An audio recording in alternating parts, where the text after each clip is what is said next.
Y vea qué datos tan interesantes. De acuerdo con un estudio de movilidad urbana, la velocidad promedio de traslados en el Distrito Federal es de entre 7 y 9 kilómetros y además se trae de un informe que probablemente los que usamos transporte público sabemos que línea 1, 2 y 3 del metro y la línea 1 del Metrobús están totalmente saturadas. Caótica, pero funcional. Es como especialistas describen la movilidad en el Distrito Federal. Definición derivada del primer diagnóstico integral de movilidad avalado por la UNAM. El primer problema, según el estudio, son los vehículos particulares. 7 de cada 10 viajes se realizan en transporte público. Sin embargo, el polo opuesto y contrastante de esto es que el 30% se realizan en vehículos particulares, pero ese 30% ocupa el 90% de la vialidad.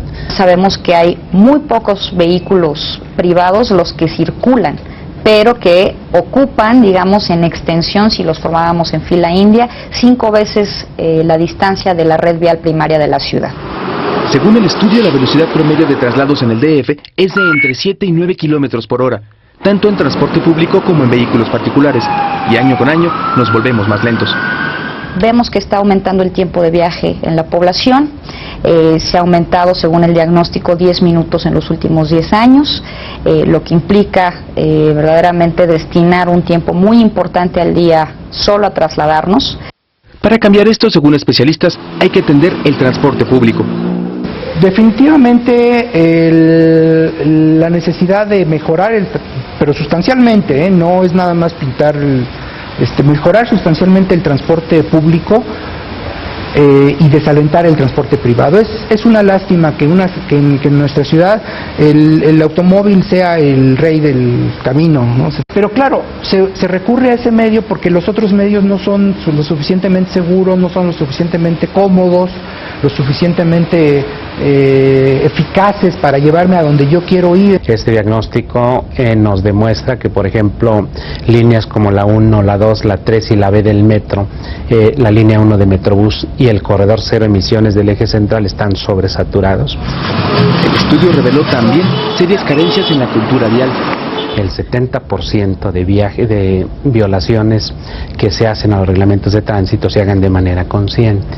Entonces, el propio estudio arroja que en la ciudad tenemos una incidencia, una proclividad hacia la cultura de la violación de los reglamentos, que también obedece a varios factores. 1, a la situación del tráfico de la ciudad. 2, a la posibilidad, que también tenemos que reconocerlo, de corromper a los agentes de tránsito. La jefatura de gobierno anterior fijó como una meta aumentar de 1 a 5% el porcentaje de viajes que se realizaban en bicicleta en el DF. Este diagnóstico demuestra que no se logró. La encuesta Origen-Destino de 2007 nos arrojaba que un 1% de los viajes se hacían en bicicleta. Hoy andamos el 1.5%. Por si fuera poco, de acuerdo con el reporte, el transporte en esta ciudad le cuesta más a quienes menos tienen. Los segmentos, las personas de más bajos ingresos están gastando más en transporte, están gastando el 18% de su ingreso que el segmento más rico, que solamente gasta el 6%. Entonces, no es eficaz si la gente gasta más, y además, si el automóvil que está transportando poca gente ocupa la mayor parte de las calles. 15 millones de viajes diarios, traslados de entre 7 y 25 kilómetros, velocidades que, en promedio, no superan los 9 kilómetros por hora. Es el Distrito Federal y es increíble, pero se mueve. La pregunta de especialistas es, ¿cuánto más puede durar así? Marco Dueñas, Foro TV.